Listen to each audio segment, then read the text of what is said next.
साथ, अपने देश के साथ कभी गद्दारी नहीं करूंगी।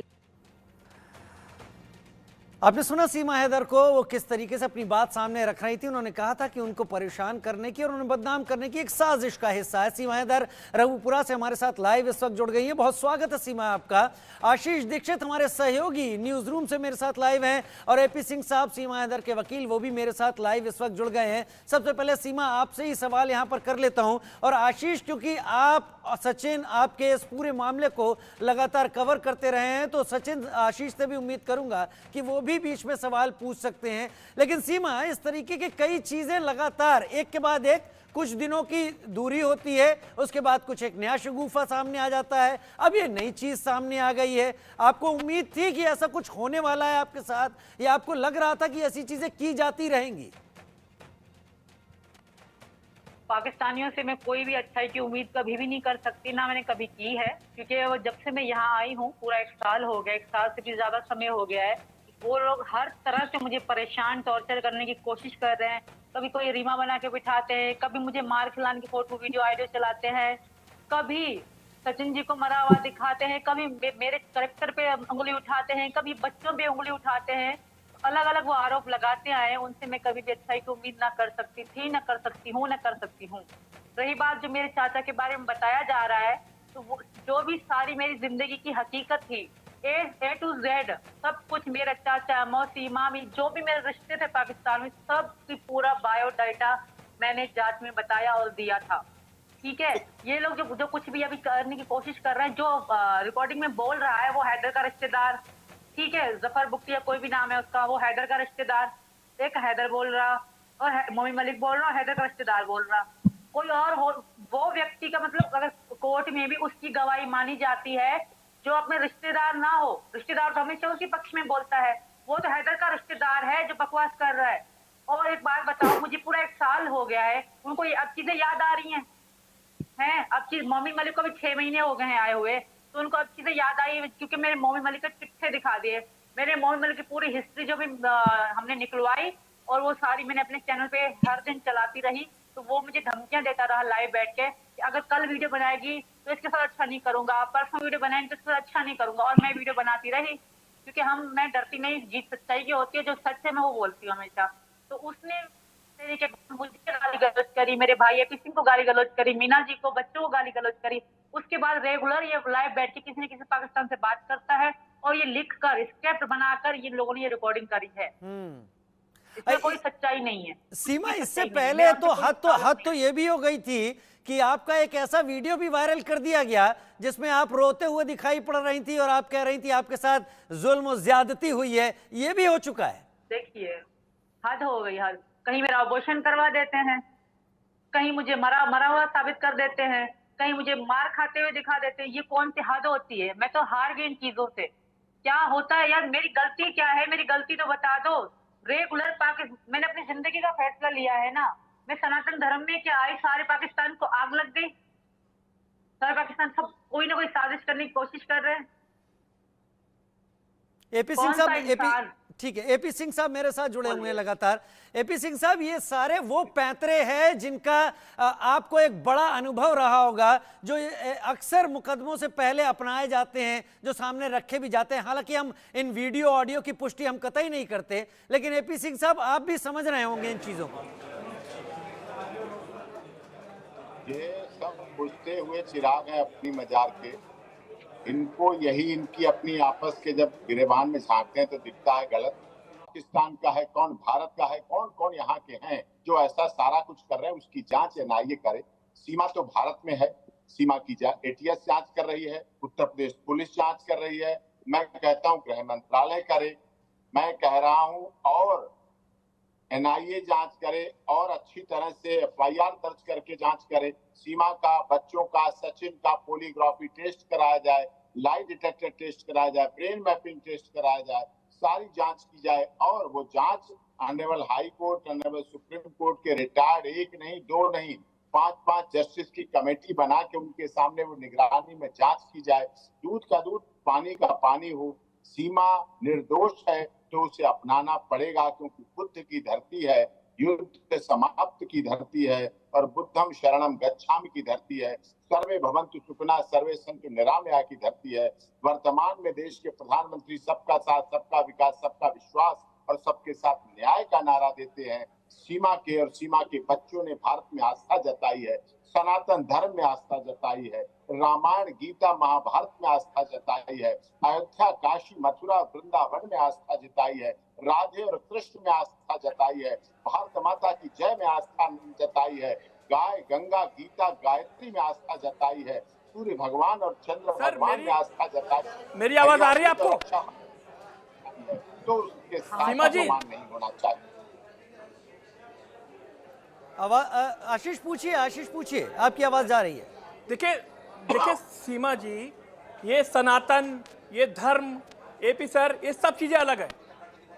बहुत सारी स्टोरी मैंने आपसे रिलेटेड की है, लेकिन लोग ये जानना चाहते हैं, मुझसे जानना चाहते हैं कि आपके भाई आसिफ कौन है और आपके चाचा अकबर कौन है।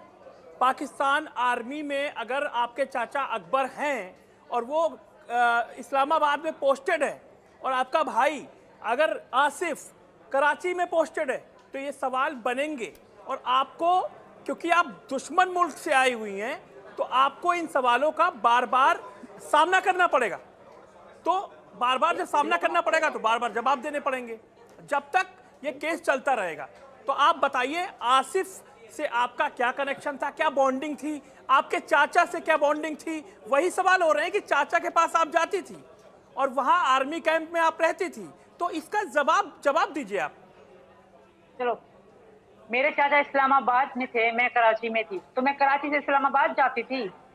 जिंदगी में मैंने कराची और खैरपुर जेकमाबाद के अलावा मैंने कोई शहर ही नहीं देखा पूरी जिंदगी में, 27 सालों में। इस्लामाबाद, लाहौर, दूसरे इलाकों में कभी गई भी नहीं हूँ, पहली बात। दूसरी बात, 2014 में मुझे अपने घर से निकाल दिया गया हैदर के साथ शादी करा के। उसके बाद अब बड़ी बहन की शादी हुई, नाना की डेथ हुई, नानी की डेथ हुई, कजन की डेथ हुई, कजन मेरी शाहिदा थी, उसकी डेथ हुई, कितने रिश्तेदारों की डेथ हुई। मुझे वापस नहीं बुलाया गया, उनकी लाश पे, उनका मौत पे भी नहीं बुलाया गया। जब मेरे अब्बू की 2022 15 दिसंबर को डेथ हुई, तब मैं जाके एक बार गई थी, वो भी 1 हफ्ते के बाद मैं वापस आ गई। ना उन्होंने कभी मेरे साथ रिश्ता रखा, ना उन्होंने कभी मुझे बेटी माना, ना कभी बहन माना, ना ही किसी ने मुझसे पूछा भी कि सीमा जिंदा हो, मर गई हो, बच्चे कैसे हैं। बेबस होके, मजबूर होके मुझे गांव से निकाला गया, तो मैं इधर आ गई बड़ी उम्मीद, बड़ी आस लेकर। इसमें कि कोई रिश्तेदार पुलिस में होता है, कोई गार्ड होता है, कोई क्या होता है, उससे मेरा कोई लेना देना नहीं है। हम पैदा भी नहीं हुए थे जब मेरे चाचा फौज में थे, उनसे मेरा कोई संपर्क नहीं है, कोई ताल्लुक नहीं, कुछ भी नहीं है। खामखा मुझे जोड़ने की कोशिश की जा रही है। इस तरह तो हैदर का पूरा परिवार पता नहीं कहाँ कहाँ है, जो जफर बुख्ती बोल रहा है उसका परिवार पता नहीं क्या क्या है, ठीक है। और मोमिन मलिक के कोई कुछ नहीं होंगे।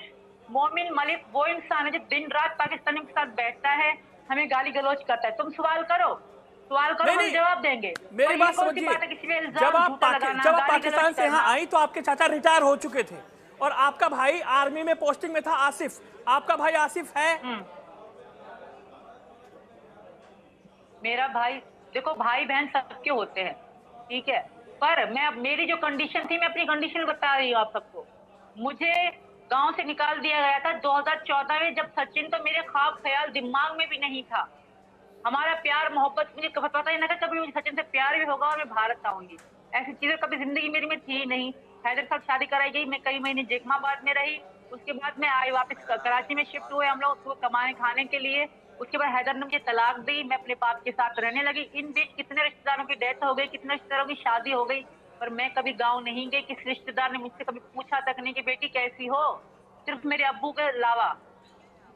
लेकिन कई सारे लोग ये आरोप लगा रहे हैं। एक एफिडेविट भी सामने आया जिसमें लिखा हुआ है कि आपने गुलाम ने भागकर शादी की थी। लोग ऐसा पूछ रहे हैं, सोशल मीडिया पे ऐसा लोग कमेंट कर रहे हैं। तब मेरी एज इतनी नहीं थी कि मैं एफिडेविट बनवा लूं या कुछ कर लूं, ऐसा कुछ भी नहीं है। वो अपनी तरफ से, वो पाकिस्तान है, 5000 निकाल के दोगे ना उनको, वो कुछ भी बना लेंगे। पाकिस्तान के लोग वो भूखे हैं, भूख में मर रहे हैं, उनको आप 10,000 5,000 दोगे ना, वो आपको कहेंगे आशीष की ये डेथ के वो है, डेथ सर्टिफिकेट भी निकाल के देंगे आपको।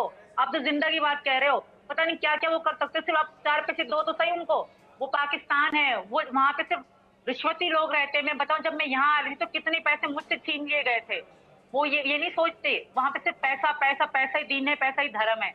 बस दुनिया को दिखाते हैं कि हाँ हम सच्चे मुसलमान, सच्चे इंसान हैं। किसी ने फोन किया जब कुछ आप भी यहाँ निकाल आए, उसके सकते बाद हैं। किसी से आपकी बहन रीमा से बात हुई, आशिफ से बात हुई, चाचा से मेरी बात हुई, आस पड़ोस के लोगों से बात हुई? कभी भी नहीं क्योंकि हुई, लोग जानना कभी चाहते भी नहीं हैं, हुई। लोग कह रहे हैं जो कि भी आपके हमने ऑडियो नंबर कई यहाँ सारे वायरल हो रहे हैं, तो आप पाकिस्तान में बात करती हैं क्या? बात करती हैं अभी भी? कभी भी बात आशीष भैया मेरे पाकिस्तान में ना हुई है, ना होगी, और कभी भविष्य में, ना कभी पहले हुई थी। कभी जब मैंने पाकिस्तान छोड़ा, मैंने वो सारे रिश्ते वहीं छोड़ दिए थे। पाकिस्तान में वो सारे रिश्ते मेरे टूट चुके थे। कभी भी मैंने नहीं चाहा, ना मैंने कभी इच्छा जाहिर करी उन लोगों से बात करने की, क्योंकि मुझे उनका नेचर पता है, उनकी सोच पता है। उन्होंने मुझे दुखी करके घर से निकाला था। जब मैं अकेली तड़प रही थी, मुझसे किसी ने वहां नहीं पूछा था कि बेटी कैसी है। उनको मैं याद करूंगी जिन्होंने मुझे धुतकारा, जिन्होंने मेरे 4 बच्चों का नहीं सोचा। आज जब मैं हिंदुस्तान में हूँ और हिंदू बन गई हूँ, कैसे उनको मिर्ची लग रही है, कैसे तरह तरह की चाल चल रहे हैं। मैं हर जांच के लिए तैयार हूँ। आप जो भी दुनिया में पता नहीं कितने कितने नाम है जांचों के, मुझे नहीं आ रहे हैं, बस जो भी जांचें हैं, जो भी, मैं उसको कराने के लिए तैयार हूँ। अंत में फिर भी अगर डाउट है यहाँ की सरकार को, तो मुझे जेल में डाल दे, मैं उससे भी खुश हूँ। पर मैं पाकिस्तान कभी नहीं जाऊंगी और इनके झूठे आरोपों में कभी नहीं आने वाली।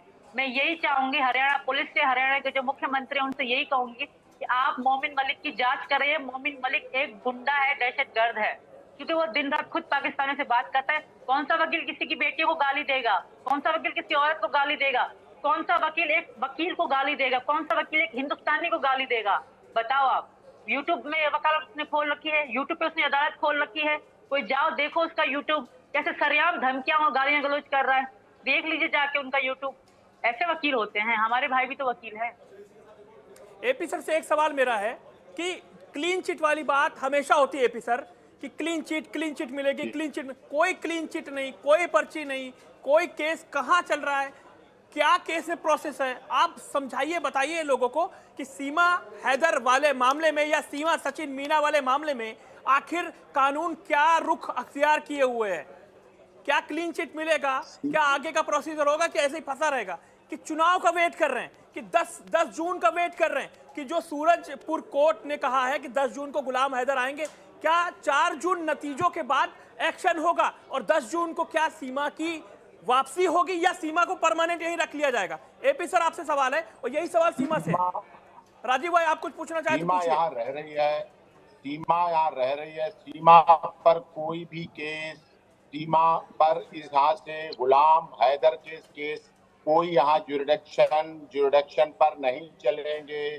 सीपीसी की धारा 83 साफ तौर पे कहती है पाकिस्तान हमारा दुश्मन देश है, एलियंस है, उसकी कोई भी प्रोसीडिंग, वहाँ का कोई भी व्यक्ति प्रोसीडिंग, उसके नाम से प्रोसीडिंग या जुरिडिक्शन के मुद्दे पर जब भी आर्गुमेंट होगी नहीं टिकेगा, नहीं चलेगा।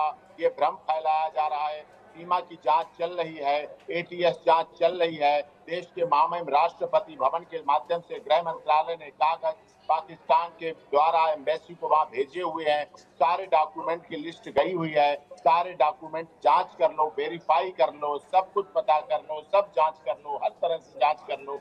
ये सारा प्रोसेस चल रहा है। गृह मंत्रालय जागरूक है, सजग है। हमें जांच एजेंसियों पर भरोसा है, लेकिन आशीष जी आप वरिष्ठ पत्रकार हैं, इंडिया न्यूज बड़ा चैनल है। मैं आपके माध्यम से कहना चाहता हूं कि इसको सो मोटो नोटिस लेके भी गृह मंत्रालय जिन लोगों ने बात की है, जिन्होंने ऑडियो वीडियो रिकॉर्ड की है, जिन्होंने 1 साल से अधिक हो गया सीमा को रहते हुए, अब बातें बता रही हैं, जब सीमा पाकिस्तान में थी तब की बातें आज तक क्यों नहीं बताई गई, आज तक क्यों नहीं बोली गई? ये सबसे बड़े देश के खिलाफ काम कर रहे हैं, ये साजिश कर रहे हैं। एनआईए इनकी जांच करे, गिरफ्तार करे और इनकी सारी चीजों को जांच पड़ताल करके करे। सीमा की भी जांच करे, सीमा का ब्रेन मैपिंग कराए, लाइव डिटेक्टर कराए, पॉलीग्राफी टेस्ट कराए, सारे टेस्ट कराए, सब जांच कराए। जो बेहतर से बेहतर जांच हो सकती है, honourable high court, honourable supreme court के रिटायर्ड जस्टिस की निगरानी में जांच हो, गृह मंत्रालय की निगरानी में जांच हो, रक्षा मंत्रालय की निगरानी में जांच हो और जांच होने के बाद सही मानी जाए तो निश्चित तौर पर बुद्धम शरणम गच्छामि, बुद्ध का देश है, सर्वे भवन्तु सुखिनः सर्वे सन्तु निरामया का देश है, सबका साथ, सबका विकास, सबका विश्वास, सबके न्याय वाला देश है। तो उसके साथ one earth, one family, one future के साथ उसके साथ भी सद्भावना पूर्वक विचार होना चाहिए। सिटीजनशिप एक्ट भी यही कहता है, जो लोग पाकिस्तान में, बांग्लादेश में और इन देशों में, जो अफगानिस्तान में हिंदू हैं, जैन हैं, सिख हैं, पारसी हैं, जो वहां से शरणार्थी बन के आए, शरण में आए, जिनका जीवन दूभर हो रहा था, जो लगातार वहां प्रताड़ित किया रहे थे, शारीरिक, मानसिक, आर्थिक रूप से प्रताड़ित किया जा रहा था, बच्चियों का धर्म परिवर्तन कराया जा रहा था, हिंदू मंदिर वहां तोड़े जाते हैं। आप देखिए ना, आंकड़े निकाल के 14 अगस्त विभाजन की विभीषिका के समय पाकिस्तान में क्या संख्या थी हिंदुओं की, बांग्लादेश में एपी क्या सिंह साहब, संख्या एपी थी? सिंह साहब, आप आंकड़े और तमाम चीजें सही रख रहे हैं, लेकिन अगर ये मामला जो सीमा से जुड़ा हुआ है, जिसमें गुलाम हैदर भी एक पार्टी की तरह सामने आने को तैयार है, उस मामले में जितने भी ये चीजें उठेंगी, इनका तो कोर्ट में ही जवाब देना होगा और फिर आपको सिलसिलेवार बताना होगा। तब ये भी आपको साबित करना होगा कि ये वीडियो या ऑडियो सही है या गलत है। बिल्कुल, उनको भी बताना पड़ेगा कि जाती थी, मिलती थी, तो अब बता रहे हो, चुनाव के समय बता रहे हो, भारत में 1 साल बाद बता रहे हो, आप तो साथ ही रहे हो, आप ये बात पहले भी बता सकते थे, सोशल मीडिया पे भी बता सकते थे। अब जब वहां से शायद प्रोसीडिंग होके इधर आ रही है, तब बताना। चलिए सर, एक लास्ट कमेंट में सीमा का ले लेता हूं, समय थोड़ा सा कम है। सीमा, क्या इस तरीके के वीडियो ऑडियो के अलावा कोई पर्सनल धमकी आपको फोन पर आई, या सचिन को आई, या रिश्तेदारों को आई आपके नाम से? सीमा, मुझे वो धमकियां सरेआम यूट्यूब पे बैठ के देते हैं। जी भैया बोले। लगातार धमकियां दे रहे हैं, सब धमकियां दे रहे हैं, जान से खत्म करने की, सर तन से जुदा करने की, बदायूं प्रकरण कर देंगे, उदयपुर वाला कांड कर देंगे। और आपने धमकियों की बात कर रही, दिल्ली के स्कूल उड़ा देंगे, एयरपोर्ट उड़ा देंगे, अस्पताल उड़ा देंगे, संजय गांधी अस्पताल उड़ा देंगे, दीनदयाल उपाध्याय उड़ा देंगे अस्पताल, सरकारी अस्पताल उड़ा देंगे, सर बच्चों के स्कूल उड़ा देंगे, 50-50 स्कूल उड़ा देंगे, गुजरात के स्कूल उड़ा देंगे। लेकिन सर यहाँ भी देखना होगा कि जो शख्स इस तरीके के ऑडियो वायरल करवा रहा है, जिसने इस ऑडियो रखे हैं, वो भी आपकी लॉयर्स फ्रेटर्निटी में से ही है और वो भी इन चीजों को रख रहा है, तो उसे भी इनकी गंभीरता और कोर्ट में इनके जाने पर उसको सच साबित करने का भी उसको भी ध्यान होगा। खैर, सीमा को लेकर ये तमाम चीजें एक के बाद एक कुछ ना कुछ दिनों पे सामने आती रही हैं। आशीष, बहुत शुक्रिया। एपी सिंह साहब, आपका बहुत